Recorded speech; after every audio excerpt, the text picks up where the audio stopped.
Hello and welcome to the first of our national election debates. This is an initiative here at Times Now which we hope we will continue right up to the general elections, up to voting, and hopefully the debates we have here will have a direct impact on the way people vote and the way people think. Now, what are these national election debates? The idea of these debates is to pick up one issue, a pressing issue, an important issue, an issue that is relevant to you, an issue that is relevant to the Indian voter, an issue that will impact the way that you vote.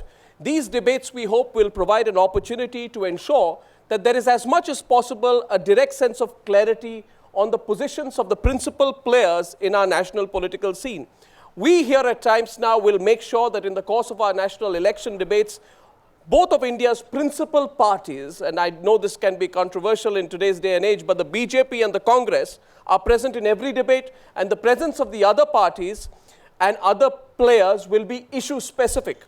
Over the last 6 months, there have been several talking points where there has been a constant debate on what really is the subject that people will cast their vote on. Before I tell you the subject for our first of our national election debates, I first want a round of applause from the audience for our panelists here today. Thank you very much. And I will just introduce them. These are men of, they have long years of experience, and they are not short of aggression when it counts. 2 points here as we start our first of our national election debates. And I repeat this, the views expressed here are those of the political parties they represent.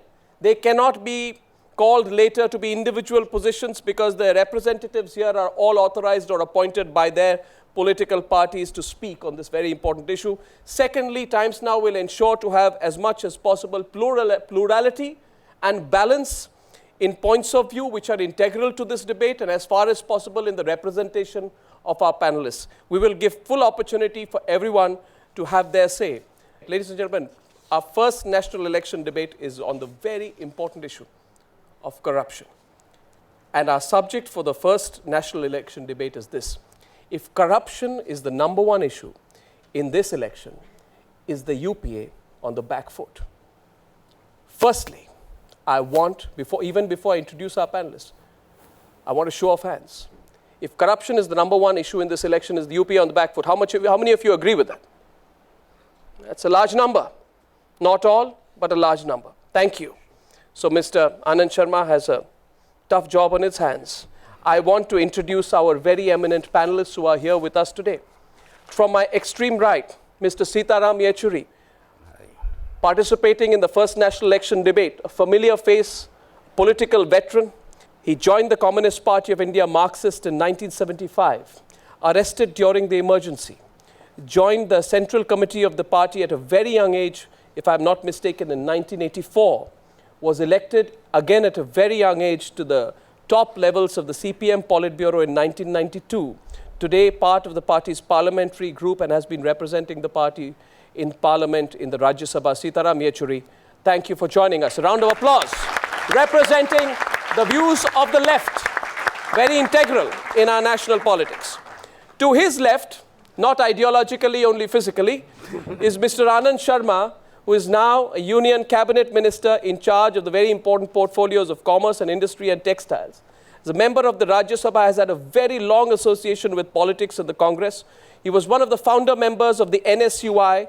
He was president of the Youth Congress in 1985, had a very successful stint when he was appointed to the Foreign Affairs Ministry in 2006, held the key portfolio of information and broadcasting in October 2008, and has been in charge of the Commerce Ministry since 2009, is one of the senior most members of the Union Cabinet, and still an upcoming face in the Congress Party. Anand Sharma, it's a pleasure to see you on an election debate today. Thank you for coming. Thank you very much indeed. And to my left, you may have seen him on many of our News Hour debates. I would say that he's one of the most aggressive faces that one has in Indian politics, at least on television. Mr. Piyush Goyal is a chartered accountant by profession. He's a BJP MP in the Rajya Sabha. Part of the young brigade of the BJP, he is also member of the Parliamentary Standing Committee on Finance and is the national treasurer of the Bharatiya Janata Party as well. So at a young age, a young achiever in the BJP, Piyush Goyal, thank you very much. Thank you for participating today. Now, format is our format is actually very simple, and I'll just explain it to you briefly. We give 2 minutes as introductory comments, and we'll allow 2 interjections after that. Please do not interrupt the first or second or third speaker while they are in flow in the introductory comments, unless you feel they've made a factual mistake. If they made a factual mistake at any point of time in the debate, you say fact check, and we'll interrupt the debate. We'll have a show of hands in the middle and towards the end of the debate. The challenge for Mr. Anand Sharma is really in an audience which feels that you probably will be on the back foot on the issue of corruption. I think it is only correct on my part, Mr. Anand Sharma, for me to ask you to open the debate with your introductory comments on the subject. If corruption is issue number 1 in the election, is the UPA and your party on the back foot? Mr. Sharma. Well, the fact is, Arnab, that for the last few years, we have a shrill and very negative narrative in the country. A narrative which is targeting politically the government of the day, creating a perception as if every decision that has been taken is wrong, every intent is nullified, and those in the government are not connected with the aspirations of the people, their concerns or their anger. I would say, with all respect, it is partisan politics, it is a partisan narrative, and the truth is otherwise. It's not a question of being on the front foot or the back foot. We have all played cricket, and I was good at that on the front foot.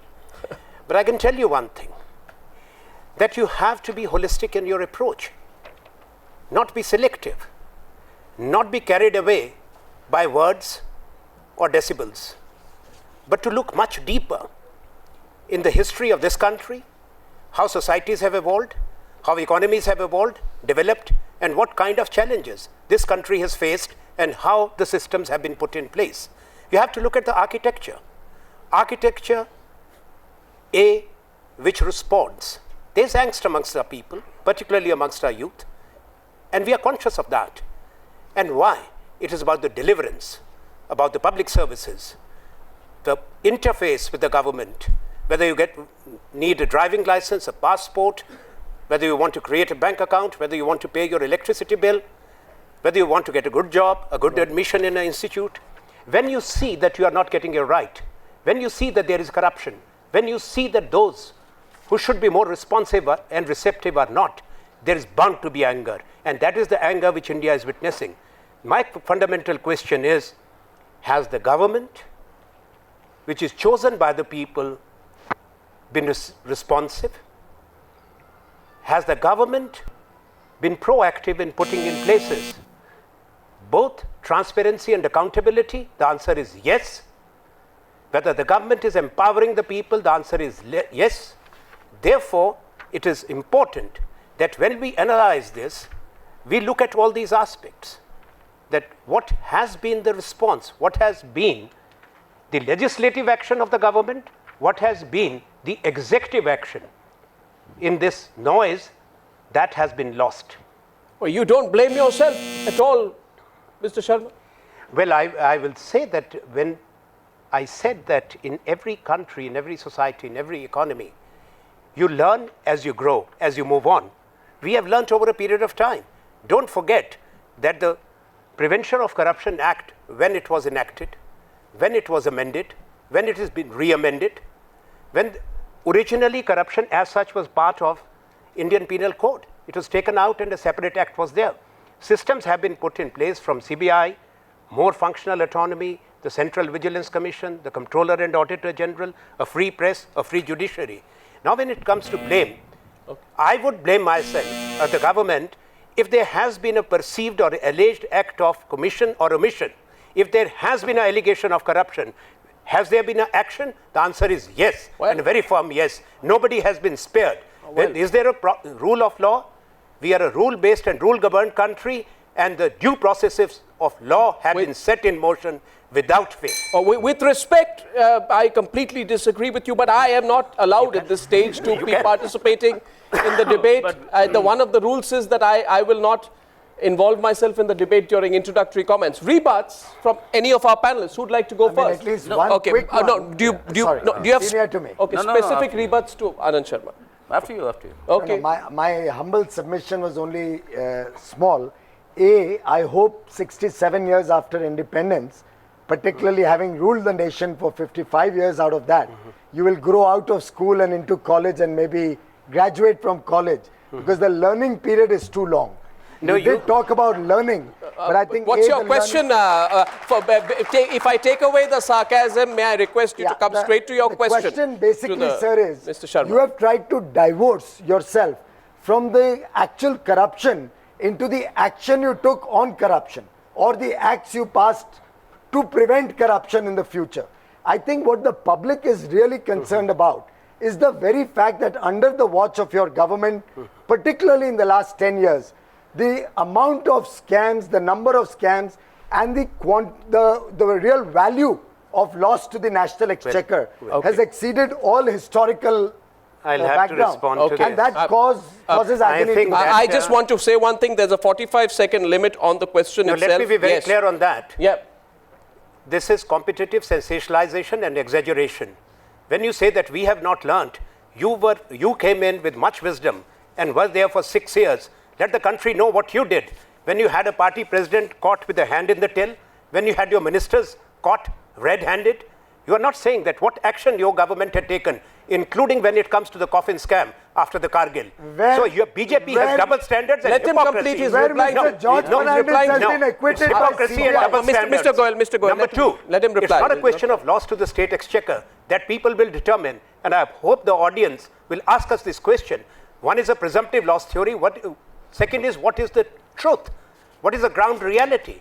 We have created a situation where an entire sector has been destroyed by the presumptive loss. As a result, 2 auctions have failed because your auction prices, reserved price is 249 times higher than Germany and more than 800 times higher than the spectrum auction price of Singapore. Now, which is the loss to the exchequer? Who is to determine? I know that Piyush is a chartered accountant, but don't tell me that you have done your accounting and homework. Well, I think today the Congress party has come prepared to turn on the aggression on this one. 1 minute.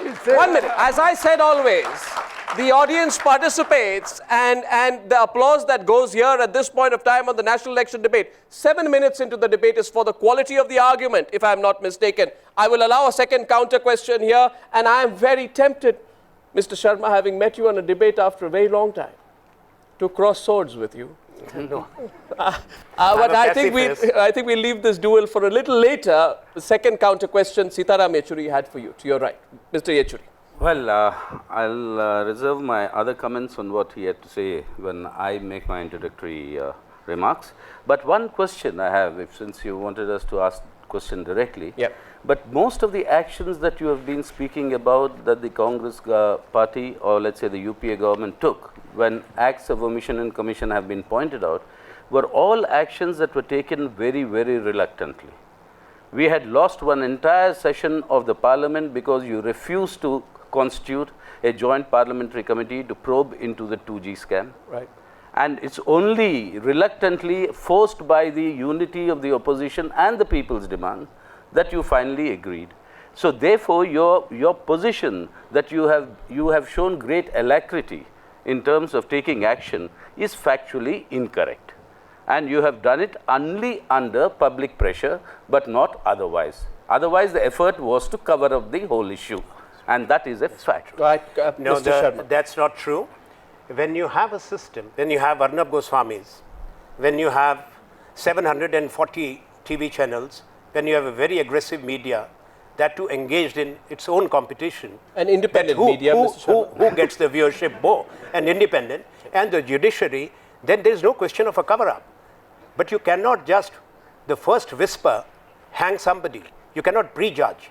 You have to go by the due processes. And what I am saying, fact check is allowed, please. Fact check is allowed. Yes. Remember, it was not the first whisper. It was only when the CAG report was made public, it was tabled in the parliament that the demand for a JPC into the 2G scam arose.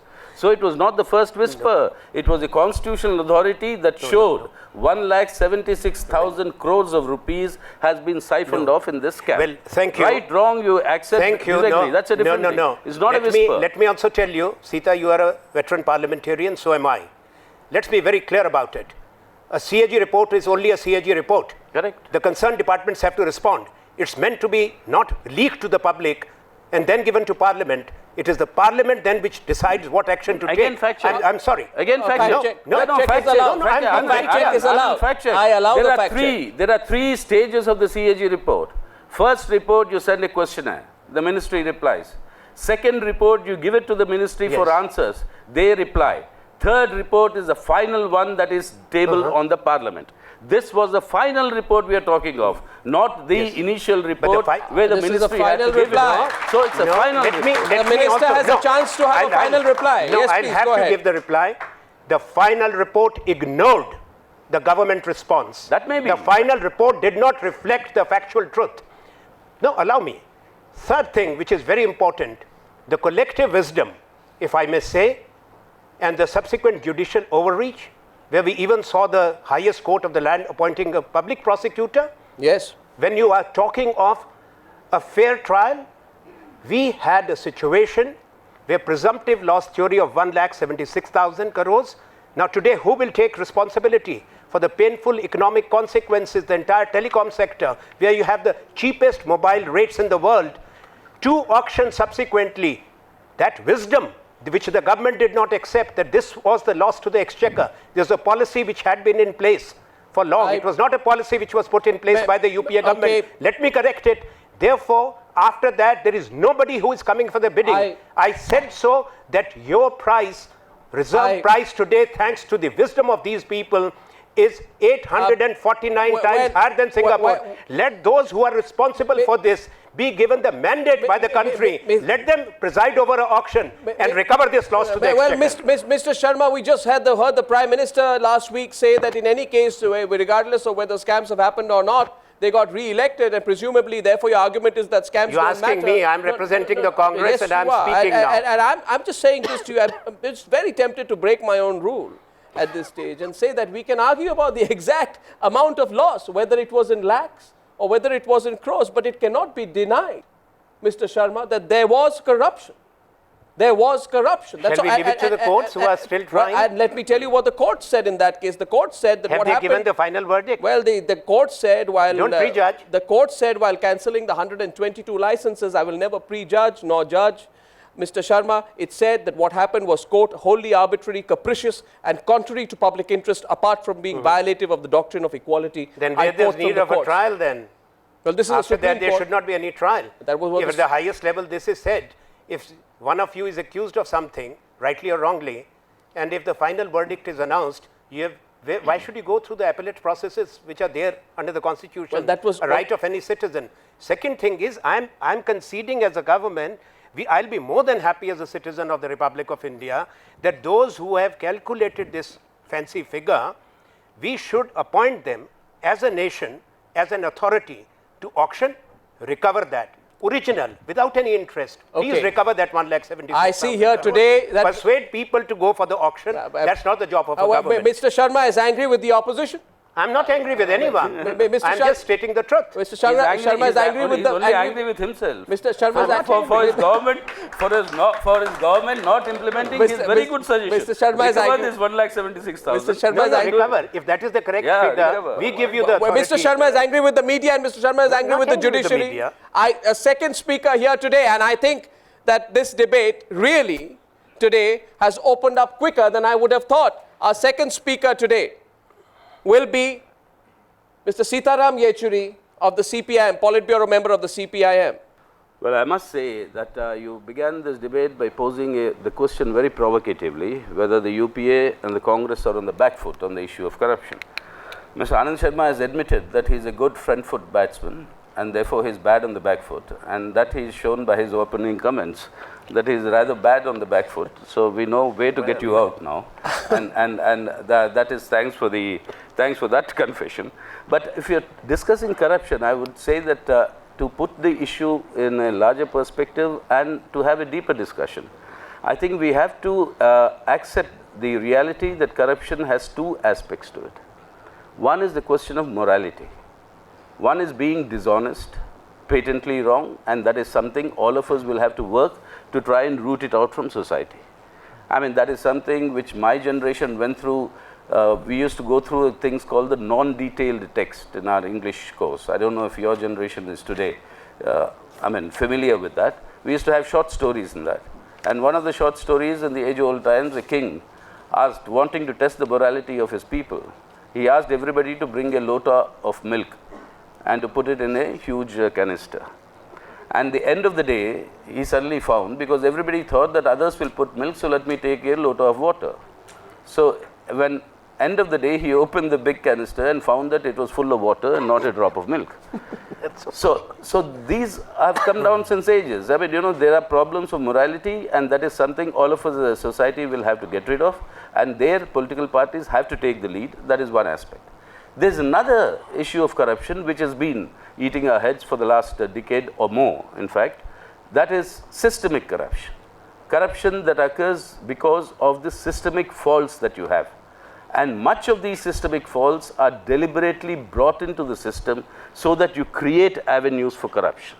You had corruption of the nature of the license Raj regime, but what you have here are international tenders, PPP projects, who is awarded them, how they are awarded, how these decisions are taken. All of them open up new avenues, and that is exactly the category in which you will find the coal allocation scam, you will find the spectrum scam, you will find all the other scams that have come in. So therefore, unless you rectify the system and focus your attention also on the reforms that you are following, I don't think this sort of corruption can really be tackled. Right. And on that score, the final point I want to make, on that score, I think there's very little to choose between the BJP and the Congress. The reason I'm saying the 6 years that the NDA government was there was also the period when you had a lot of this. In fact, the telecom scam actually goes back to that period. Yeah. So you have a sort of, when we see in the parliament, when most of the discussions are not allowed, I had the occasion to say that there's sort of a match fixing going on between the two of them. And poor Srishant has been caught. I mean, if he's guilty, he should be caught. That's okay. But the actual political match fixing is going on here when you don't want the systemic faults to come out. Let's plug those systemic faults. That is the root cause of the present day corruption, and that is important. I wonder whether when you were very actively supporting Mr. Anand Sharma when he was foreign minister. In fact, you were part of the government. I wonder whether that was. I wonder whether the scam occurred with them supporting. I'm allowed to complete. I'm allowed to complete. This audience is young. I am allowed to complete. I wonder whether when you were supporting them, that was spot fixing. Mr. I'll just tell you. But at the outset, I mean, with your permission, I'm actually honored that I had the occasion to actually make Arnab say, please let me complete.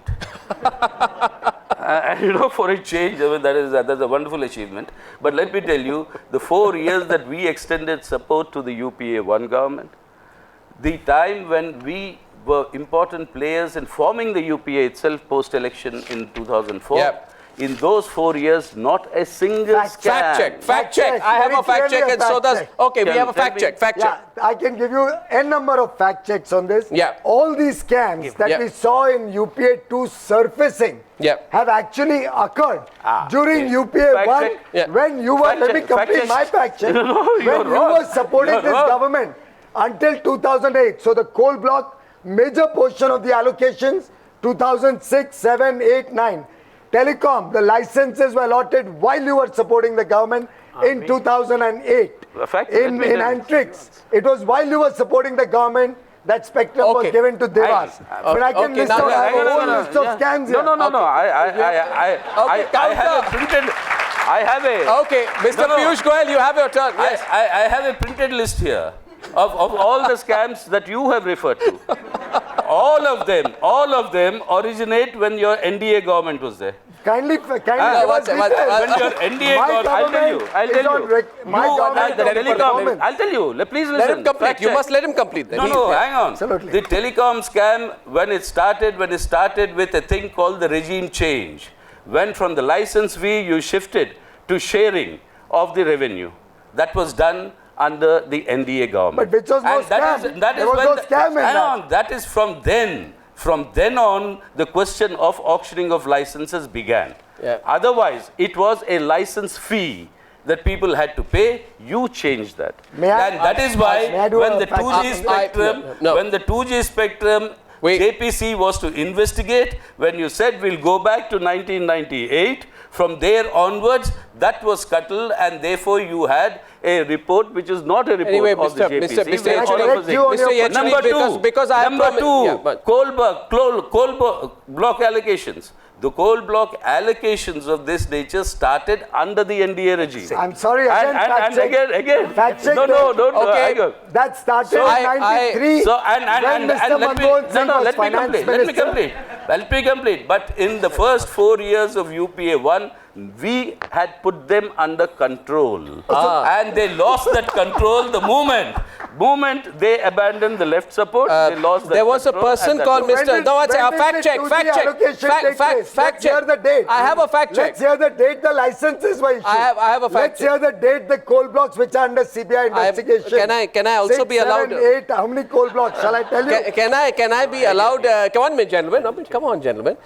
Can I be allowed the luxurious indulgence of a fact check? Absolutely. In 2005. By the way, I'm sorry for taking your time. Mr. Anand Sharma, it's your turn to respond. There's a person called Sitaram Yechuri. Well, I still happen to be here. I have no doubt, but it's the same Sitaram Yechuri who says all this also said absolutely nothing about Natwar Singh when he was forced to resign under allegations, serious allegations about in the Volcker report. Not once, Mr. Sitaram Yechuri, did you say. In fact, you said, I have nothing to say. It's for the Congress party to decide. Because Natwar Singh was a Congress office bearer at the time of this deal. Now, you know what I'm talking about, Mr. Sitaram Yechuri. The Volcker report, December 2005, your party was refused to demand Natwar Singh's resignation. The general view was that because you sort of ideologically agreed with him, you went soft. The point is that the Volcker report came out in the time of towards the last quarter of 2005. Yeah. When I was a member of the Indian delegation to the United Nations General Assembly. And that was the 60th anniversary of the United Nations. And when we were there, that is when the Volcker report became public. And I'm on record for saying it from New York, from the United Nations headquarters, that if the veracity of this report is correct, then Mr. Natwar Singh, who did this? I'm only... No, hang on. I'm only saying this that because you demand... Who did this as an office bearer of the Congress party? Okay. This pertains to the period when he was an office bearer. He became a minister subsequently. No, I'm just saying... But today, when it was made public, that should be, if investigated, he should not continue. Mr. Yechuri, I'm only saying that there's a Sitaram Yechuri who demands Pawan Kumar Bansal's resignation. There's a Sitaram Yechuri who demands Ashwini Kumar's resignation. Absolutely. There's a Sitaram Yechuri who demands Kalmadi's resignation. Everybody is but there corrupt. are also a Sitaram Yechuri. Everybody corrupt. Also a Sitaram Yechuri who did not demand Natwar Singh's resignation. No, I demanded Yedurappa's resignation. Well, I'm just making a point as a fact. Question is coming to you from Anand Sharma next. No, I did. On the floor of the House. Please check the Parliament records. You see, irrespective of what Arnab has said and what Sita said in 2005 November, whatever the subsequent events, the fact of the matter is that I moved over to the South Bloc and stepped in and given the responsibility as the foreign minister. So I'm not commenting on the rest what happened. Yeah, but you can comment on the other things. No, but what I do want to say to Sita, that A are the issues of scams, which in his interjection, Mr. Piyush Goyal has also referred to, and I'll wait for the learned audience, our young people, our sons and daughters, to ask us this question so that I can respond adequately, not to a partisan, provocative observation. Secondly, when it comes to the neoliberalism, there's one theory. When economies have developed, if you go by what happened in the post-industrial revolution, the first, the second came in the United States with the mass assembly lines being put in place. And later on, when electricity was inducted for industrial production as well as assimilation of technologies, there have been issues which we are deliberating today, allegations, frauds, company frauds, and the systems were put in place. There was a time in the capitalist world, as it was evolving, when the business people were referred to even as robber barons, when there were kind of profits which were made which were unacceptable to the people, and the checks were put in place. In India, the checks have been put in place much faster when it comes to our emergence on the global scene. What Sita said about the observation that this is happening because of the ideological approach of neoliberal approach, you live in a world which is globalized, which is interconnected, which is interdependent. My problem with Sita is that they have ideological blinkers.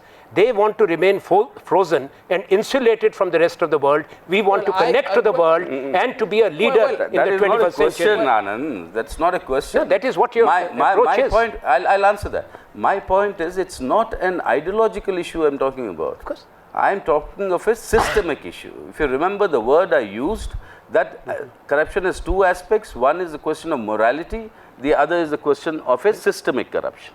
Now the point is, you have given instances of post-industrial revolution, etc., etc. Yes, those can be added upon, multiplied. They're numerous. But systems have learned from that and put in regulatory mechanisms. When you have learned from them, so to say, I think wrongly learned, that's my opinion, that we may differ on that, on ideological issues, as you say. But the question is, if you learned reforms from them, why didn't you learn also this systemic regulatory institutions along with that?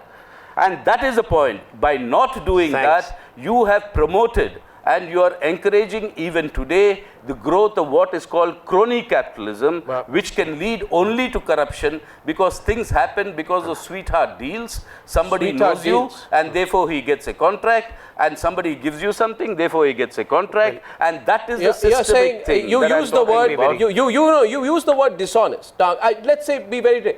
Are you saying that Mr. Anand Sharma and the cabinet he represents was deliberately dishonest? Because what he's saying is, I'm not saying one second. His argument is that corruption happened because there were no systems.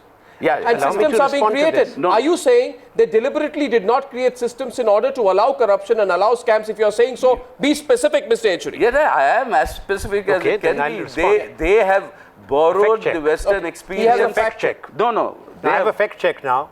What is the fact? Let me tell you. I have to relate. No. This is like the point of order in Parliament. Exactly. Well, no, you have to quote the rule now, Anand. The rule number. The first fact check is that when we were seeing certain sectors evolving, including telecom, electricity, and coal sector now, which are under discussion, did the government move? Yes. Did the government move the cabinet to take a decision? The answer is yes. Regulators were appointed. There is a telecom regulator in place. There is a central electricity regulatory commission in place. There is the government has introduced the bill to appoint a coal regulatory authority. So it's not. We move on. Regulators are very much there. No, so you cannot say that the government did not act. Let me tell you the coal scam. We are moving on to the BJP now. I just want to say one thing. Forget the regulators followed the reforms. That is the problem. That is fine. There was only when Mr. Sharma and Mr. Yechuri. Forget the CAG. As far as the coal scam was concerned, the Supreme Court appointed panel. The parliamentary panel found irregularities. Your government was accused of abusing power and handing out natural resources to a few chosen, fortunate ones, without following a transparent system. That's why it's called a scam. I'm quoting the Parliamentary Standing Committee report on coal. You can completely respond to me, but after the BJP's introductory comments. No, but I'll have to. Yes, I'm sure you will, and I'll give you the time to. Piyush Goyal, on the subject of the debate today, that if corruption is the #1 issue, is the UPA on the back foot, Congress on the back foot. Your 2 minutes starts now. Very clearly, the Congress-led UPA is on the back foot on this issue. But first of all, let me compliment you, Arnab, for being one of the torch bearers of this campaign against corruption. And I must compliment your young audience, who's today quite awakened about this issue. Takes time out to come here, listen to your debates. Compliments to all of you. Thank you. And I believe we can all make a difference going forward. Yes, we can. There's light at the end of the tunnel. But broadly, taking forward from what Sitaram said, I bracket corruption into 3 buckets. Yes. It could be financial, it could be moral, and it could be political. And I think the UPA has breached the frontiers on all 3. Look at the financial corruption. It could be speed money, that's the speed and greed, or it could be the inefficiency. Look at why did all these scams take place, whether it was coal, whether it was Devas, the Tatra trucks, you're forgetting, the more recent Augusta Westland, and we can go on and on and on. there was greed, and there was the desire of some people to speed up the process, and a combination of speed and greed led to the financial impropriety in the process. There was also inefficiency which comes under financial corruption. The fact that projects are delayed for years on end. The own government admits that 7 lakh crores of projects are not being cleared because 2 consecutive environment ministers refused to clear projects. For what reasons, we don't know. A government and the Prime Minister is helpless, watching the country's economy deteriorate and cannot do anything. That's inefficiency, and you pay for that inefficiency. When power plants don't come up, steel plants don't come up, roads are not built, ports don't come up, airports have cost escalation, road bridges are expensive. We all pay for it. We'll pay tolls for the rest of our life in Mumbai for a ceiling which should have cost 400 crores, but under the UPA in Maharashtra cost 1600 crores. Then there's moral corruption, where you see them attacking institutions of integrity. And we've seen that for the last many years. If the court ordered against their earlier Prime Minister, they would attack the courts. If the CAG came out with a report, they would attack the CAG. Their effort has been to kill institutions of integrity. Okay. And in terms of political corruption, I think the excuse given, the compulsions of coalition politics, it just doesn't wash. Mr. Vajpayee ran a coalition of 22 partners, but he did not compromise. And when push came to shove, he was willing to sacrifice his government, go in for a re-election, rather than compromise on the nation's interests under the garb of compulsions of coalition politics. Okay, introductory comments, responses from this side. Who would like to go in with the first response? Okay, first counter to Piyush Goyal comes from Anand Sharma. First of all, let me tell you, this entire thing about the coal saga, I do not know why it is being exaggerated. I know elections are coming nearer. So you can say anything and throw brickbats at the government without being gracious to acknowledge as to what the situation was, what the government inherited, and what were the challenges before the country. You had a situation where 30,000 megawatt short and more under the 11th plan of electricity. Your steel sector was suffering.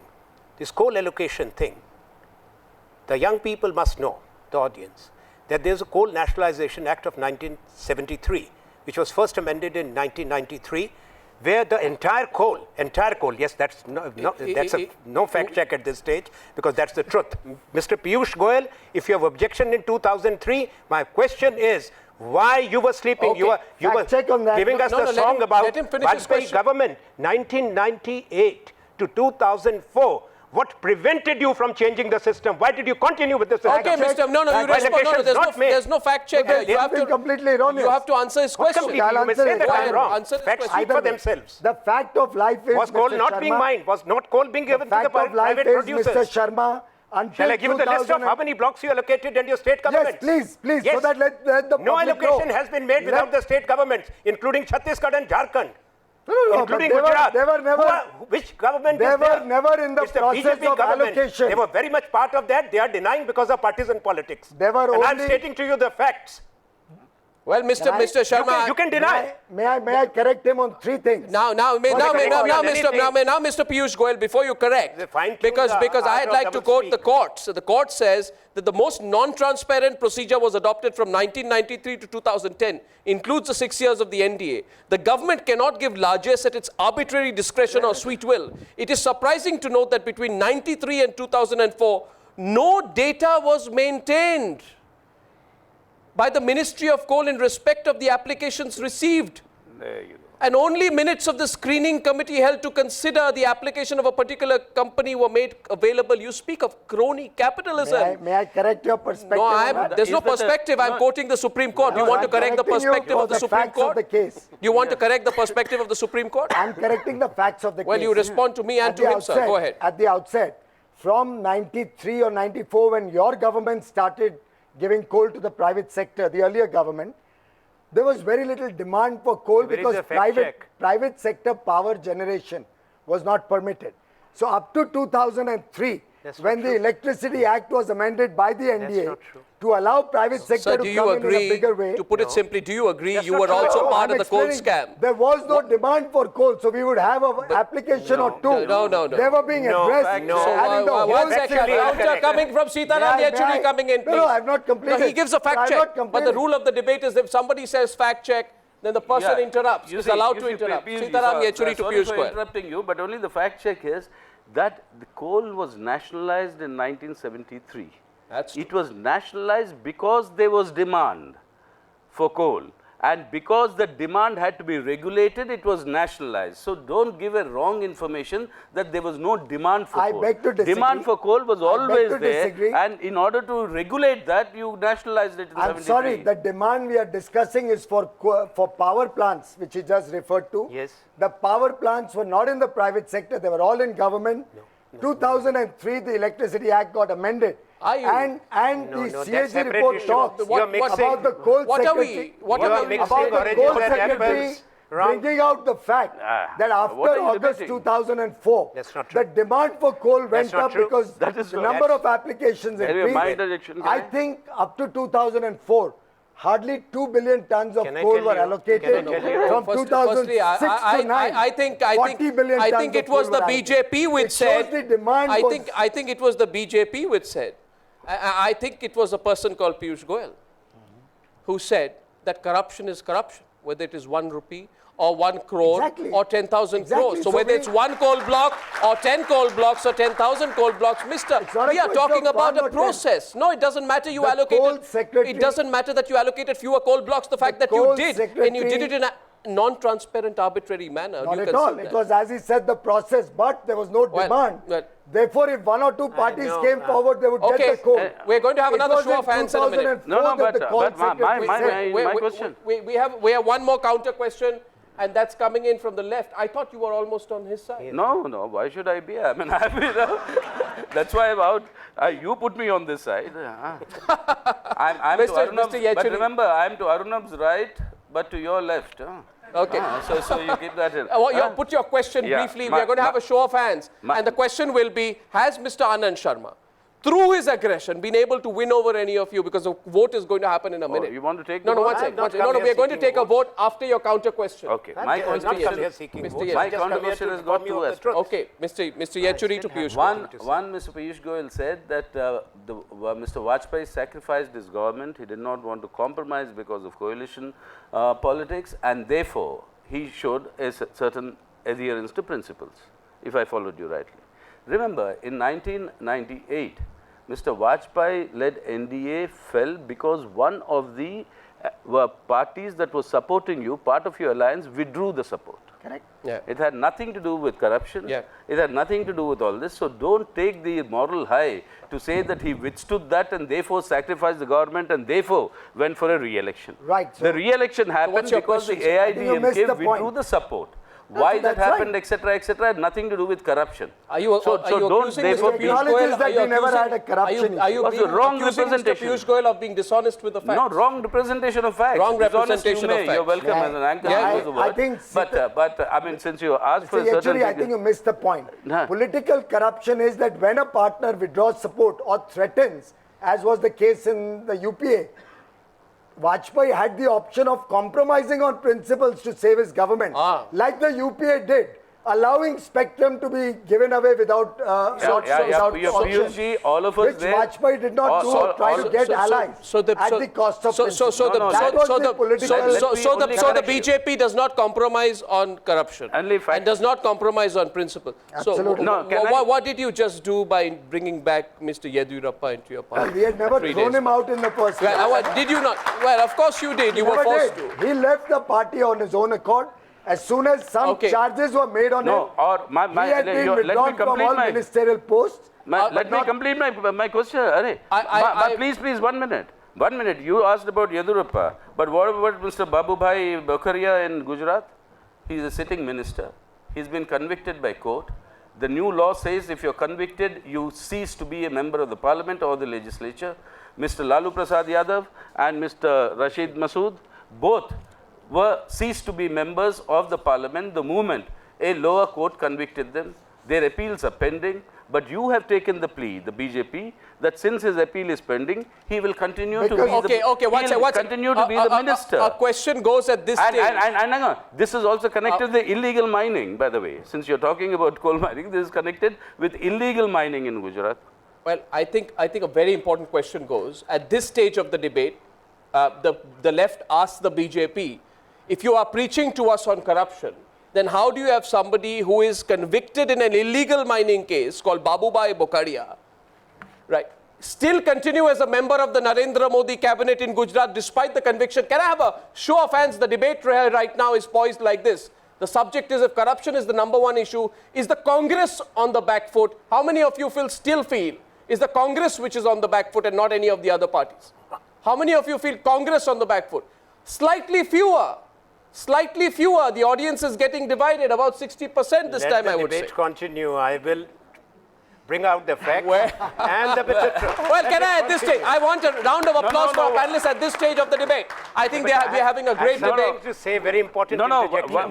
We are now going into open debate. Very important interjection I wanted to make. Yes, Mr. Sharma. This is about what Piyush was saying and what you were saying. And Sita raised the issue of illegal mining.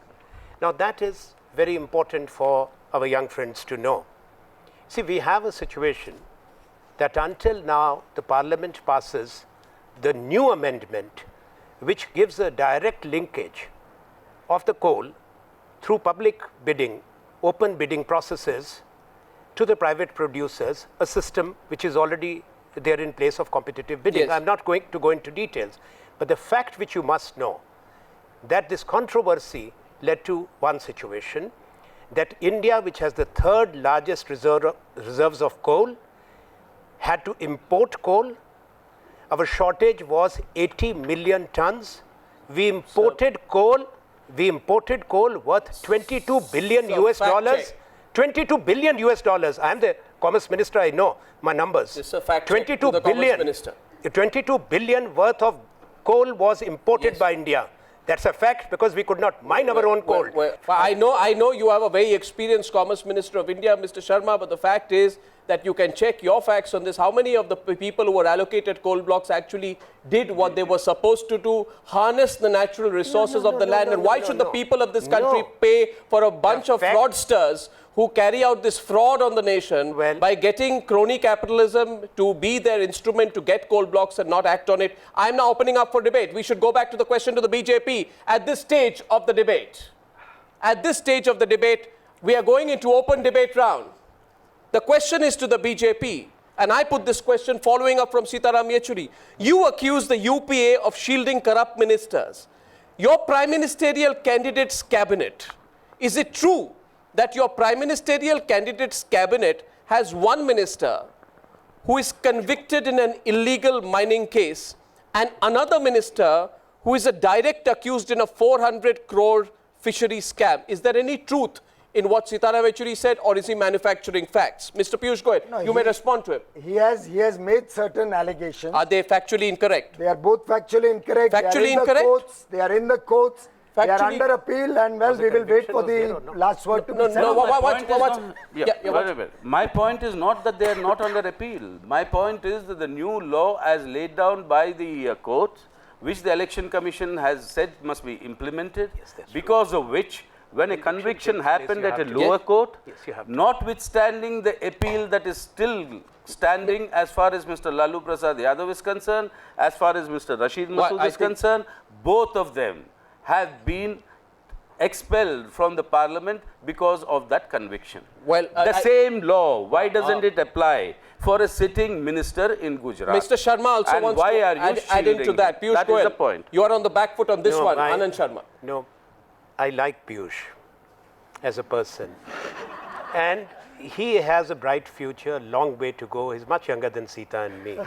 Piyush, I know that you are representing BJP. Don't be in denial. The conviction is a conviction by a court of law. And the continuation is illegal, ultra-virus of law. Well, I Mr. Piyush, I think we are waiting for the last word to be said on both the cases. These are old appeals which are pending before the new law. No, And I don't think and I don't think they come under the category under which you are expecting. No, me. Mr. Piyush Goyal, did you wait for the last word in the case of Kalmadi? Did you wait for the last word in the case of Shashi Tharoor? Did you wait for the last word in the case of Mr. A. Raja? No, Did you wait for the last word in the Devas ISRO case? No. Did you wait for the last word in the Adarsh case? Did you wait for the last word in the case of Ashok Chavan? No, we have not waited. Did you wait for the last word in the case of the charges that you made against the former Congress Chief Minister? I am listing out your argument to yourself, Mr. Piyush Goyal. On this one, would you concede that Narendra Modi should have sacked these people a long while back from his cabinet, and is not doing so puts the BJP on the back foot? You still have time between now and the general election. I don't think so. In the whole state of Gujarat, we don't think so. We have seen governance at its best. So you can ask. People You can ask for. You see, that question is, what is sauce for the goose is sauce for the gander. Well, Whatever our opinion of Mr. Lalu Prasad Yadav is or Mr. Rashid Masood is, if a lower court has convicted them and they had to leave their seats in the parliament, if the same lower court has convicted them, the process of law is still on in those two cases. It is still on in your case of the minister. How is that law not being applied? How is it not being applied in Gujarat? Like many other, including in your from the CPM, you can't have one rule for. You can't have one rule. You can't have one rule for corruption in New Delhi and one rule for corruption in Gandhinagar, Mr. Piyush Goyal. Counter question. I can see the Congress party is relishing this moment. Isn't Mr. Anand Sharma relishing this moment?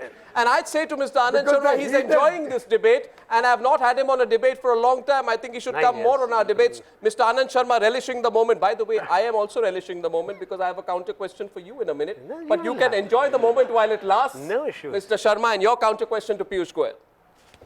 No, mine is a very limited one. To what he just said, I can understand his eagerness to portray Mr. Narendra Modi as the most honest, as the most principled, upholder of the morality and the values of this country. He's expected to say that. But to say that the Gujarat model, I would say to him, in the first 13 years of this country, we have heard for the last 5 years, Mr. Narendra Modi saying that I have got 10 lakh crores of MOU and the investment is coming, 15 lakh crores of MOUs and the investment is coming. Now, the RBI published data, which is as per the regional RBI officers, in the first 12 years of this century, 2000 to 2012, the total FDI into India which has come in. What has that got to do with corruption? No, I'll tell you about, no, he talked about administration, he talked about development, the model. 296 billion. Highest is Maharashtra, 63 billion. He lives in Mumbai, so please take credit. And Gujarat is at number 6. Delhi is number 2. That's the national capital region at 36. No, I'm talking about his model of growth. Second thing, that when he, this is not a fact check. This is RBI's. I'll give you a fact check on it. No, I'll give you the exact you number. Can give me a rebuttal after second thing, you may give a rebuttal which will be as hollow as the previous one. Now, second thing which I must tell you, that when it comes to overall growth, on Friday, the national papers, the pink papers, the economic papers, published the list of the states, the top 6 and the bottom 6. When it comes to industrial production and growth, Gujarat figures in the bottom 6. Number 3, and the last point, because I have many more, but the last one is that when Mr. Narendra Modi took over as the Chief Minister of Gujarat, the public debt of the state of Gujarat was 37,900 crores. No, I'm talking of governance and administration. Today, Gujarat is the third most indebted state of India after West Bengal and UP. These are the facts. The Gujarat public debt has risen by 1,20,000 crores under this good model of governance. You made your point, but I need to rebut all I don't want to get, this is not a debate on the governance and economic model. All three are factually wrong, so I can't let it factually wrong. But you're questioning the RBI data. Quickly correct all three. In a minute, because this debate is on corruption. First of all, FDI, and he's the Honorable Commerce Minister of India, and I'm amazed he doesn't know a basic fact that FDI is reflected in the state in which the registered office of a company is. So when FDI comes into Reliance, their registered office is in Maharashtra, but they have no business in Maharashtra. I don't know from where you're getting it. You're manufacturing now. Well, I know you're rebutting everyone. From the RBI website, the FDI figures are attributed to the state. Are you trying to tell me where that the FDI comes into Chennai, but actually the factories are in Yes, Gujarat? for FDI example, comes into yes, I'll correct you. I Karnataka. What suggest is this? you Is check anybody it. going to believe Let me this? say- yes, Well, it's a fact. false claims. I think the Well, debate, it's a gentlemen. fact. Arnab, Distortion. Arnab. No, I have a There is different. company I thought called this Energy. was. I thought this was a debate on One second, corruption. Arnab, he has I to thought be this was a corrected. debate on corruption. Was it Then- not? Was it not a debate on corruption? Well, We want a debate you on allowed corruption. him to divert No, the I issue. think. No, because you allowed him to he divert was- the think issue. I think He the was The talking fact about is- I the think the Gujarat honorable border. BJP The fact treasurer. is, I think the Maharashtra honorable and Delhi- one second, honorable Arnab. BJP Yeah, treasurer. Arnab, Yeah, it has to I be think the corrected. audience is fed up with both I the Indian think model and the Gujarat the honorable BJP treasurer. So I think let us not discuss Yeah, let's the not. Indian model and My the Gujarat question. model. but the fact is that is My factually question. wrong. No, no, My no, question is. actually right. Absolutely wrong. No, My I question. I am willing to produce documents. I will not allow. You may produce any document. I request you. as an honourable Both member are of I request you, Parliament. gentlemen, gentlemen, I request you, since I have the liberty, of moving and you don't, and you're harnessed to your tables and I am not, I use this liberty to request you to come back to the debate. Should they not come back to the debate? No. Should we have a debate on corruption? Should we discuss corruption loud and clear before the general election? And is corruption a principal issue in this election or not? Will it decide the way you vote? So let's talk corruption in the national election debate. My next question to Anand Sharma, and I have the people on my side, Mr. Sharma, on this. Don't corrupt the And my next question to Mr. Anand Sharma is about Rahul Gandhi. corrupting the issue. Mr. Rahul Gandhi has made a belated entry into the national scene. Now, I didn't hear Mr. Rahul Gandhi speak on 2G. And I didn't hear Mr. Rahul Gandhi speak about CWG. And I didn't hear Mr. Rahul Gandhi speak about the coal scam. I didn't hear Mr. Rahul Gandhi speak about Bribegate. I didn't hear Mr. Rahul Gandhi speak on Pawan Kumar Bansal, Ashwini Kumar. But I expected that after the Chintan Shivir of your party, in the early part of 2013, when he became vice president of the party, effective de facto number 2 and probably more, and especially after his aggressive entry and he's going to be the prime ministerial candidate of the BJP, we expected Rahul Gandhi to speak, on the fact that Veerbhadra Singh, your chief minister from your state, which you represent, allow me to complete, he and his wife took cash from a businessman they had favorable business dealings with in government. Rahul Gandhi didn't speak on that. Rahul Gandhi said, I personally disagree with what happened on the other scam, but Rahul Gandhi has presided over the cover-up in which not a single prominent politician, including Ashok Chavan, has actually faced the legal process. So my question to you, sir, is that during the Lokpal, Rahul Gandhi, during the Lokpal debate, I remember Rahul Gandhi saying, I like to think before I speak. Why is Rahul Gandhi not speaking now, and what is he thinking about in the case of Ashok Chavan and Veerbhadra Singh? Well, it's very fashionable. Let me tell you that when you are in a position of authority, particularly when you are the government of the day in office for 10th year running, we become targets. But excessive vilification is not fair. First of all, you have yourself said that Rahul Gandhi is the Congress vice president. Yes. When the Congress party takes decisions, it's a core committee of the Congress. Yes. When it asks the ministers to step down, when it initiates action and the government initiates actions, it's the core committee decision. Rahul Gandhi's party to every decision about the resignation of the ministers, about the actions being initiated. Secondly, he has spoken about the ordinance when it was particularly about the convicted MLAs. No, he has commented on that. You wait. Veerbhadra Singh has spoken for himself. It's an allegation. He is submitting himself to a probe. Let the probe report be out. But I am on a limited question here. We know that our opponents are on a daily drumbeat. Do you expect the Congress vice president to join the drumbeat? No. He is the leader of the Congress party. Sir, he will be party to the decisions which are taken not on the street but in a correct manner in the core committee these meeting. are not the streets. He is very much endorsing the decisions. This is very much the thought of the people, and allegations of grave impropriety.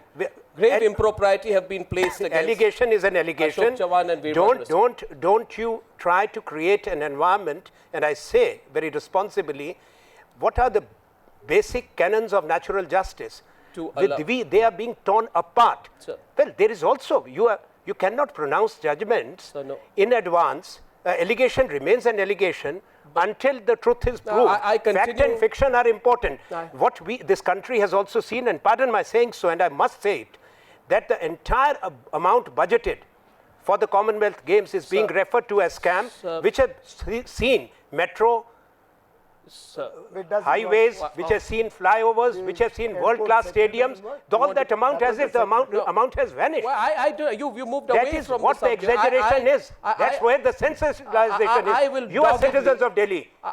You see what how Delhi has transformed. Mr. Where Anand, did the money come from? Mr. That Anand- was earmarked to upgrade Delhi for the Commonwealth Games. Mr. Anand There Sharma- may be acts of omission and commission. Mr. Mr. Kalmadi went to prison. There is still a case which is on trial. Yeah. So you cannot prejudge and go beyond a point. With the deftness of only a person with your experience, by the way, Mr. Anand Sharma, despite his relative youth in politics, has 42 years in politics, and therefore bringing all the 42 years of his political experience to his command, he has deftly avoided the subject of Veerbhadra Singh and Adarsh and moved to CWG. And I wonder, Mr. Anand Sharma, if somebody taking a ticket on a metro tomorrow will say, thank you, Mr. Kalmadi. I'm not saying Thank you Kalmadi. for all your corruption. No. No. Thank you for all your corruption No, because I get to ride on the metro at the end of it. Listen, let me again Well, correct you. I don't. Let me again correct you. I- I don't think it was Kalmadi who was given the budget and the responsibility to construct the stadium or the metro or the airport. It wasn't the So let me BJP or the left. No, it was the government of Delhi. Yes. And who was And running the Ministry of government Urban of Delhi? Development. Who was running don't the government divert, of and Delhi? that is what the budget was. But who was if running you the- say which that party was in airport power has in not Delhi? come, if you say metro is not Well, running, which party was in power in Delhi? the Congress party was in power. So then you are responsible for the corruption. No, there is the corruption. You put the entire amount. I'm sorry.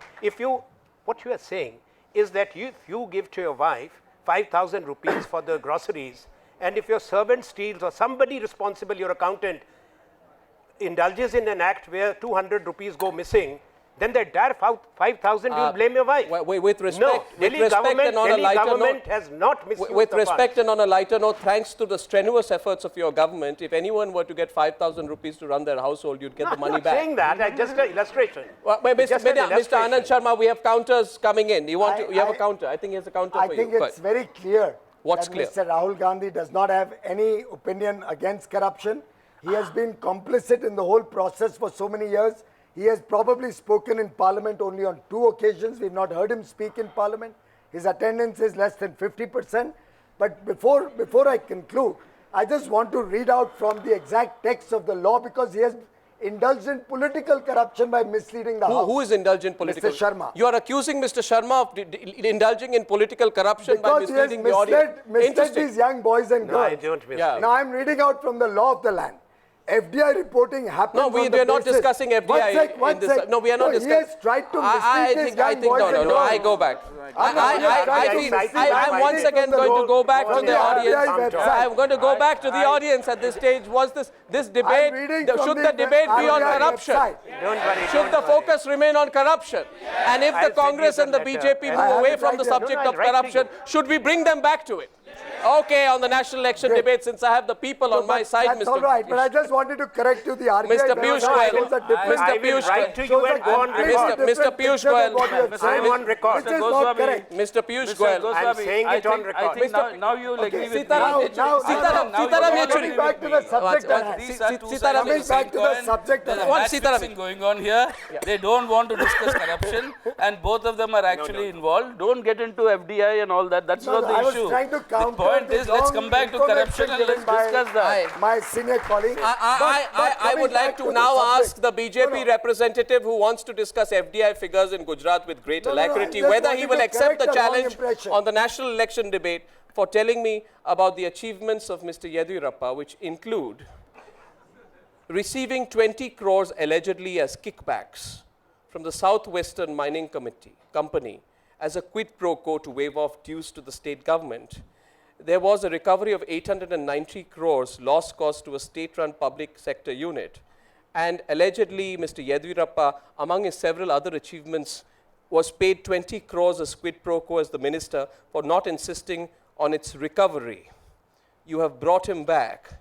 Have you lost completely before the people of this country? And is this one of the principal reasons why parties like the Aam Aadmi Party are gaining at your expense? Would you concede that the move to get Yediyurappa back may get you a few votes in Karnataka, which probably it may not, but there will be a major loss of perception in the entire country that you've brought a tainted man back into your party? Mr. Goyal. Arnab, you yourself just said these are allegations. The High Court has ruled that these investigations are stayed and the Lokayuk report was not accepted. The High Court reprieve has nothing to do with the CBI case against him. On a fact check, the High Court reprieve has nothing to do with the CBI case against him, which it started investigations at the direct of the High Court. And I would like to remind you that Mr. Advani said, though you don't listen to him nowadays, he said to your party that when it comes to even a hint of corruption within our own ranks, we must be even more intolerant and resolute when we attack the same in our adversaries. That is how we can build credibility among the people. Are you building credibility by bringing Mr. Yediyurappa back into your party? It's not a question of bringing him back or not. You have brought him back. May I complete? He was never removed from the party in the first place. He was removed from all his ministerial positions as soon as these allegations came in. He chose to leave the party and he requested when to you come lost back. the elections, again you're factually incorrect. After the Karnataka results are not proved. After the Till Karnataka the allegations results. are not proved, he's come back unconditionally At 4:35 p.m. without any ministerial or any position being given to him. At 35 minutes past 4 in the afternoon on the 8th of May 2013, when you were routed in the Karnataka elections, and I have my dates and time absolutely correct, Ravi Shankar Prasad said that Yediyurappa, the issue took away a good portion of our votes because we lost him. But he said certain issues are non-negotiable. And corruption is one such issue. He spoke in the context of Yediyurappa. I just want to ask you, what has changed? What has changed between May 2013 and January 2014? Not at all. Nothing has changed. The context in which he said it was... The context... Elections are closer. Elections are closer. Yediyurappa left the party. And there was no negotiation or compromise on allowing him to go. Any counters from this side? He wanted his ministerial position, which the party did not negotiate. You removed him because of the allegations against him. Insisted that he leave his ministerial positions. There was no negotiation on ministerial positions. Any counters on the Yediyurappa issue from this side? No, I just want, I don't want to put poor Mr. Piyush Goyal into greater embarrassment, because as Anand said, I also agree. He came into the Rajya Sabha after I was there. He's got a bright future, and in fact, I worked with his esteemed father, who was in the same this thing. So I don't want him to put him to greater embarrassment, but the facts are facts. Yes. Accept it that you have compromised because the elections are close by, and you want certain votes which Yediyurappa can bring. You know, I know that this is the reality, and that is why you may choose to decide that you know. But I'm telling I'm saying you know. You know also. I'm not only saying I know. The fact is, he was not given any hearing at all by the Lokayuk, which was then stayed by the High Court. Investigations are going on till such time as a person is convicted. In fact, some of the cases have already fallen off. I think it will be unfair to cast... Mr. Anand Sharma wants to add I want you to consider, Mr. Anand Sharma to Piyush Goyal. No, even in the earlier issue we were discussing, why is this yardstick of saying until he is convicted or until the case is proven, appeal is pending, valid for the BJP, but it's not valid for the Congress? No, I just cannot understand this logic. If Lalu Prasad Yadav has to go, if Rashid Masood has to go, why do these people have to remain? Mr. Yechury, my question next is to you, and we are limited time on this debate, and hence you must answer this. I appreciate your position, that when it's an issue of corruption, it's an issue of corruption. That's what you're saying. And do you believe there should be any compromise with corruption? No. Do you believe there should be any compromise with political parties who are accused of corruption? No. And then tell me, why did you do a deal with Mayawati? Where? When you broke away with the Congress party, and when you were politically isolated. Don't look at me so angrily, Mr. Yechury.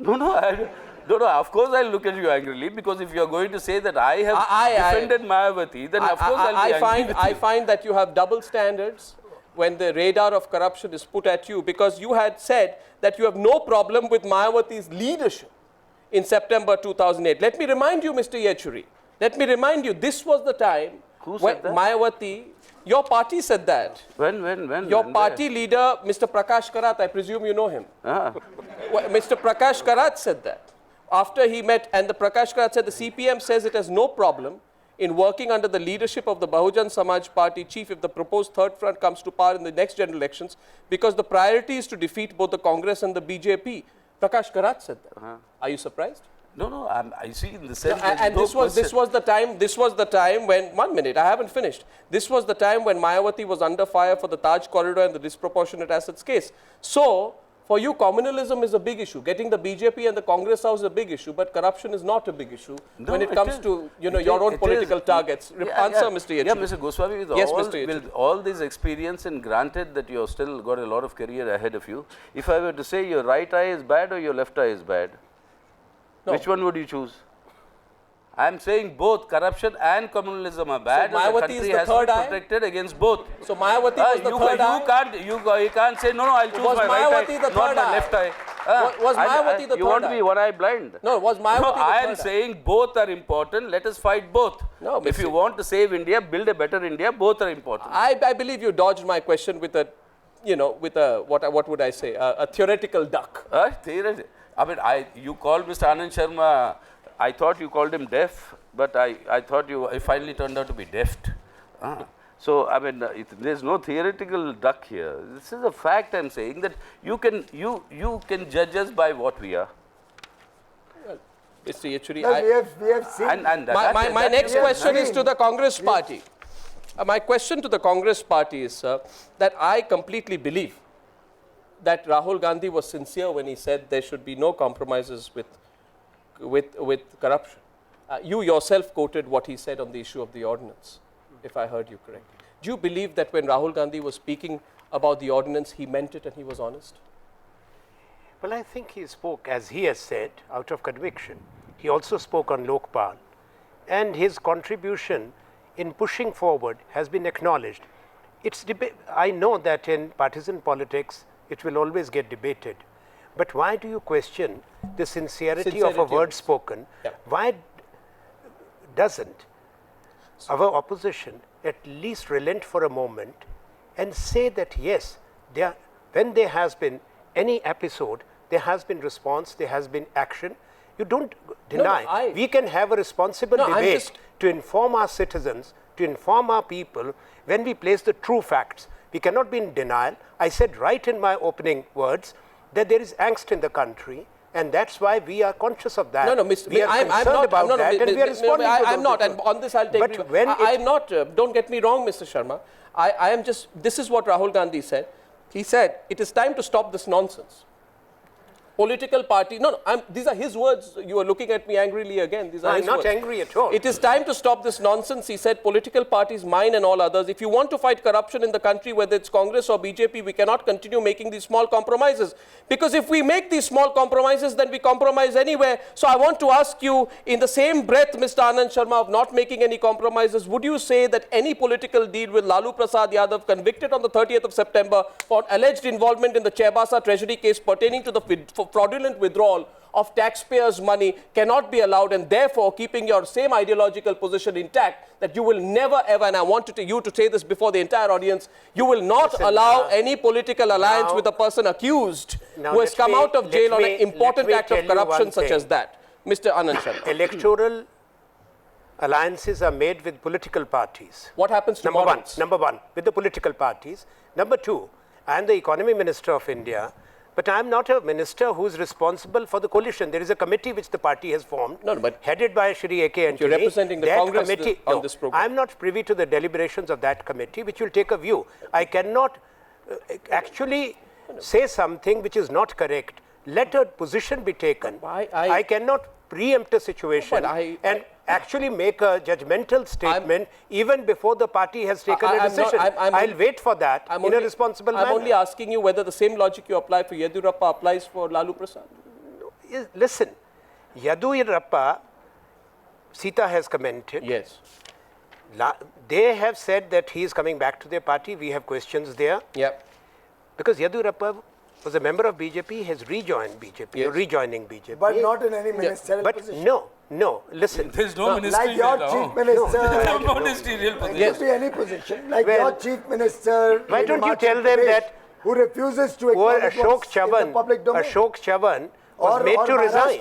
Just when the Adarsh report came, he was asked to step down. Well, the Home Minister of India is indicted in the Adarsh report, and you have rejected the report. Well, I don't think so. You have read the I report. thought it's in public domain that the three chief ministers Well, your Chief Minister, Prithviraj Chavan, for whom I have the highest respect as a man of integrity, has made a public statement. Unless and until you dispute that, he has said that they have not been indicted. Now, either I trust the Chief Minister's word, he His statement is in public domain. No, I contest that. Maybe No, he has said that. There are three Is it chief true? ministers indicted, one of whom is the Honorable Home Minister in your cabinet. Well, he has said that there is, as far as these former chief ministers are concerned, So your present chief selectively minister you says choose. that's not true. You have selectively chosen which part of the report suits you and which part doesn't Listen, suit you by that And logic. I can only what say- about the relative of a Rajya Sabha member of the BJP who allegedly, through alleged Benami transactions, has about 8 flats in the Adarsh Society building? So Would I that's a get part your of- that's a comments on? part- That's a part of the inquiry which has already So been do instituted. you believe you should have taken disciplinary action against that BJP MP because of the indirect relationship of his relation? Do you feel This that's is not coincidental? indirect. This is a direct action of a home minister while he was the chief minister. We are discussing. Is that the reason why you've not taken up the Adarsh case aggressively? Because We have you've taken got it- we have taken it as you've been aggressively caught as Times now has. because you have been also caught with your hand in the cookie jar. None of us is responsible for all the actions of this government in the last 10 What years. about the actions of your Rajya Sabha MP? Has he got anything to do with the alleged Benami transactions of his relative who have flats in the Adarsh Society building? He has nothing to do with that. There is no mention of him in that report at all. There is a coal. Well, that report is in the Well, government hand. Sitaram Yechuri is a counter to that. Sitaram Yechuri. Well,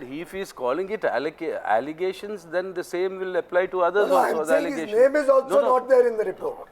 The so-called person whom he's referring to, his name is also not Benami. there in the report.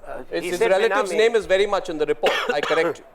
The relatives will be facing the inquiry. But How why do should the relatives Rajya of Sabha- political parties get driver- multi-crore flats in Well, my government was not in power. It was the UPA government. which exactly concede, maybe you have a truck between the both of you to That indulge is a two in sides some of the form same of coin. nepotism and corruption. Is it true? Absolutely Is not. that one of the reasons why the Aam Aadmi Party is proving to be a potent threat to the BJP and maybe to the Congress as well, Mr. Well, Piyush Goyal? the last word is still not written. We'll have to see how much of a threat and how deep that threat is all over the nation.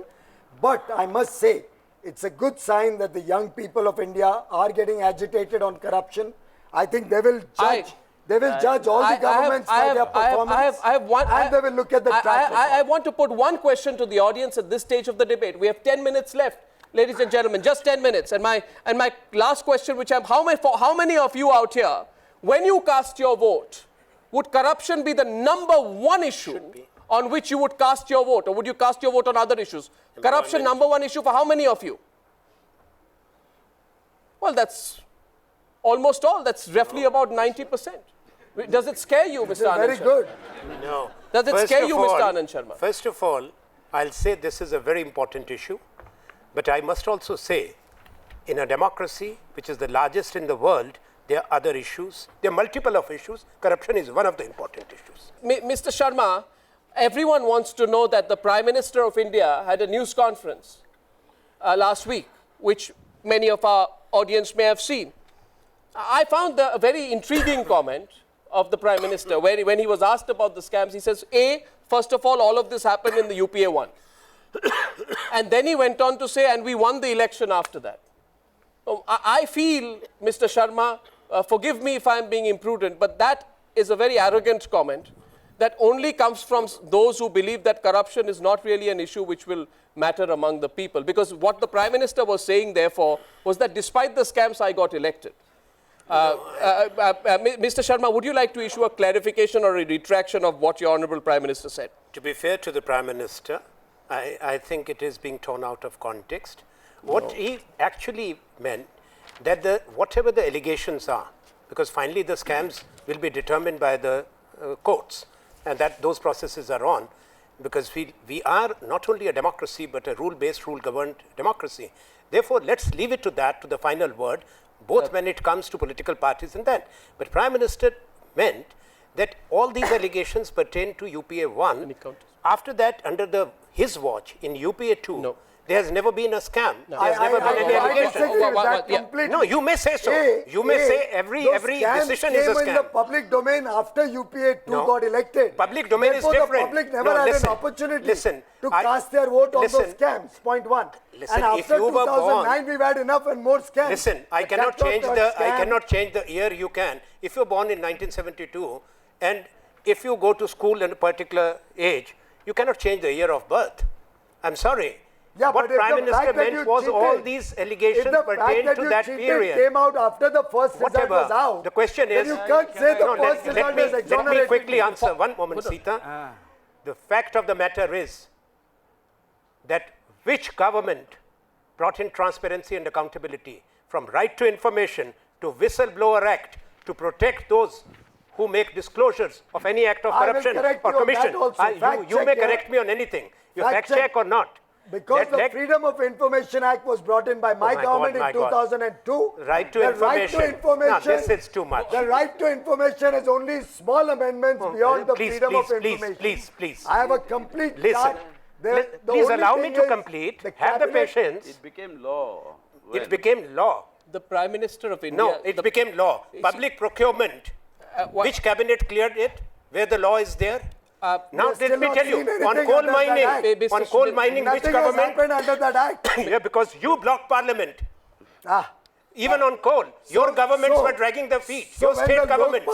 When the Lokpal It was is being before the debated, standing committee, and the standing committee, pardon my saying so, is saying that it should be sent back to the states. You're not willing, even public procurement law, even Whistleblowers Act. If you have sincerity, let's pass it in February. So why when did the you not parliament pass meets it for the for the budget 2 session. years that it's lying in No, it's Parliament? lying with you. You don't I allow mean, these to be you're a member of the discussed. same house. I No, think Mr. you don't Sharma, allow. you're a See, member of the I- same I- house. One minute. Sitaram, Yeah, this is Sitaram Yechuri. a wonderful discussion that's going on, Mr. Goswami. I mean, it's like General V.K. Singh's date of birth dispute. When was who born and what was happened and who started what? The point is that the audience says a vast majority of them corruption is going to be a major issue. Yes. Wonderful. Yes. That means the new government is not going to be headed either by Congress or the BJP. And then we'll have a government which hopefully will change this policy direction, which, as I said at the beginning, is the systemic cause for this sort of corruption at high places. And that is what needs to be tackled. And therefore, that requires an alternate no, one policy. sec. Therefore, I want assurance from you, since I believe that you are working very hard to create a third, fourth, a fifth, or a sixth front government, Mr. Yechuri, these days. I want you to assure everyone here today that that front which you are trying to create will not involve a single person with an existing, past, or pending allegation of corruption against them. And I say this is I want an assurance on that subject that you will not have a truck and then you will not use some secularism card which you'll pull out of the hat to form such a government, Mr. Yechuri, and then say corruption is important, but we need to keep the country together against communal forces. Mr. Yechuri, assurance. You see, but assurance. The point is, but assure us, Mr. Yechuri. Yes, assurance definitely, not only of the past or the present, but also of the future. No, we'll pending anticipate. cases. If you want, we'll try and anticipate that who in the future is likely to be corrupt. No, I'm But even asking then you whether we'll you try will to do keep any it. business But with those who have pending criminal allegations against them. no, pending criminal allegation, nobody who has been convicted, unlike the other two cases, nobody who has been convicted shall be in any government where if we have any, we are in a position to decide on the formation of such a So government. how did 2004 to 8 happen? I don't know. No, why? It did happen because like you said yourself, none of these corruption scams surfaced during the UPA one. And secondly, when you are saying, in spite of the scams that we have been re-elected, if the Congress is claiming, which means what? In 2009, they got 61 seats more than they got in 2004. Therefore, more the scams, the greater the votes you get.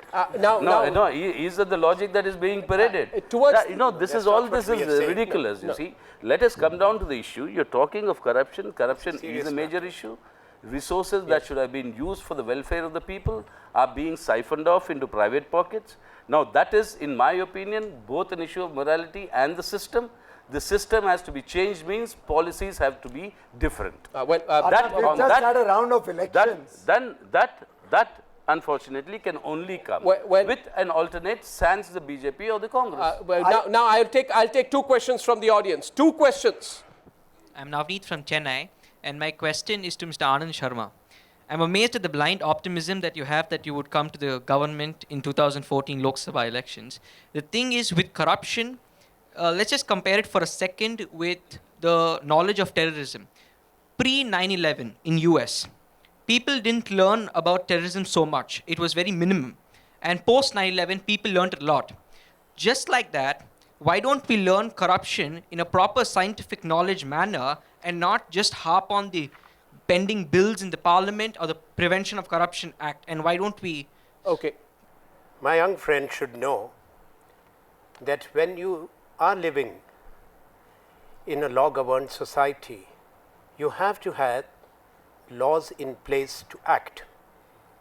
As I said during the course of this debate, initially after India's independence, prevention of corruption was only 2 sections in the Indian Penal Code. Later the realization came and Parliament enacted a dedicated act called the Prevention of Corruption Act. So these systems evolve and the law, we are not hiding. This means that we should not put laws in place. No, but I talked about whistleblowers protection. I talked about amending the Prevention of Corruption Act, also giving more functional autonomy to the investigating agencies. This is what the governments are supposed to do.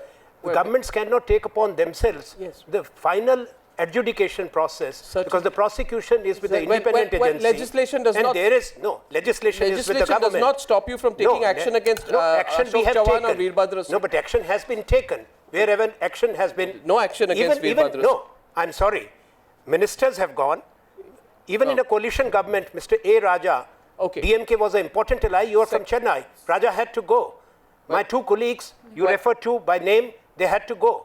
A serving chief minister, merely on allegation in other scam, Ashok Chavan, had to go. So it's not a question that actions are not being taken. You know, 5 ministers have had to go. And I would certainly tell you, in the case of Pawan Kumar Bansal, it took your government 6 days and a washed out parliament session before sacking the ministers. Your party was busy stoutly defending them till then. But one more question, please. Sir, this is Bharti. As you open your comment with that we believe in holistic approach, right? You're having such a stimulating approach. As a citizen of India, I want to ask why our Honorable Prime Minister is not accountable? Yeah. Why He's he's accountable. always... He's not accountable. He is. No. He is. No, I must educate you. First of all, Prime Minister and his entire cabinet is fully accountable. We are accountable to the people through their elected representatives. That's the Parliament. We have a constitutional framework. So we are accountable. We are accountable under law. In fact, when it comes to public scrutiny, your elected representatives, including members of Parliament, are under public scrutiny. The Prime Minister says that the people of India do not seem to have paid heed to the allegations of corruption against me or my party. Now, when he says that, there is just going to be a point, a growing feeling that the Prime Minister feels the people of India don't care about corruption. And I think after the Delhi elections, when the Aam Aadmi Party came in, for the Prime Minister to say the people of India do not seem to have paid heed to the allegations of corruption against me and my party will make people view that this is the official view of the Congress party, that the 2G and coal scams were perpetuated during UPA 1. And basically, you have a people's mandate. There is no significance of the scams. Mr. Anand Sharma, let me be very clear. You want to clarify that? You can. First, I have said that we are fully accountable. Okay. Second, any allegation must be acted upon. Any allegation against anyone, irrespective of which position the individual holds. Mr. Anand. Number three. No, let me tell you. Let me also tell you. You are giving an example of 5. Why you are not talking of the other 70 who have upheld the institutional dignity and integrity? Well, should we be grateful that only 5 ministers have to go? Have we ever been appreciative of the good work? That's what I refer to as the negative and the shrill narrative, which actually undermines the morale and the confidence. We also have to have a balanced narrative, which also looks at what the positives are being done. We've had a Not only, you cannot just make a sweeping indictment. We have to be careful there. The question where we began was this, that if corruption is the #1 issue, is the UPA on the back foot? Which means if corruption is the #1 issue, the UPA alone is on the back foot vis-a-vis the other parties. How many of you believe so? How many of you believe the UPA is on the back foot? Alone. The UPA is on the back foot, which means the UPA is more on the back foot than the others, obviously. That they have more to answer for. Well, it's a far more divided audience right now than it was at the start. Credit must be given to the way the governments put their points of view. But at the very end of this debate, one closing round from Mr. Piyush Goyal, Anand Sharma, one thing, 30 seconds each, which you will do to tackle the problem of corruption if you were to come to power. Mr. Piyush Goyal. I think very clearly we have to remove discretion from government policy. We have to allow people to work as per processes, and should there be need to take a discretionary order, it should be in public domain, not wait for RTI, but suo moto government should put it out in public domain. for the public to know reasons for any deviation from policy. Thank you. And in that respect, I think Modi has shown the way, where in 12 years, every aspect of good governance has been demonstrated in that state. Yes, Mr. Anand Sharma. You see, as far as I'm concerned, I think there are three priorities. First, of course, to put in place an institutional mechanism which is a watchdog, which has been done, which functions, which restores the confidence when it comes to the system acting against corruption. Number two, administrative reforms and governance reforms. Number three, badly needed judicial reforms so that justice is made affordable and accessible for the citizens of the Republic of India. Well, Mr. Sitaram Yechury. Well, as I said at the beginning, what is required is a systemic change. If one is that we would have to change the policies that will promote these sort of crony capitalism and sweetheart deals.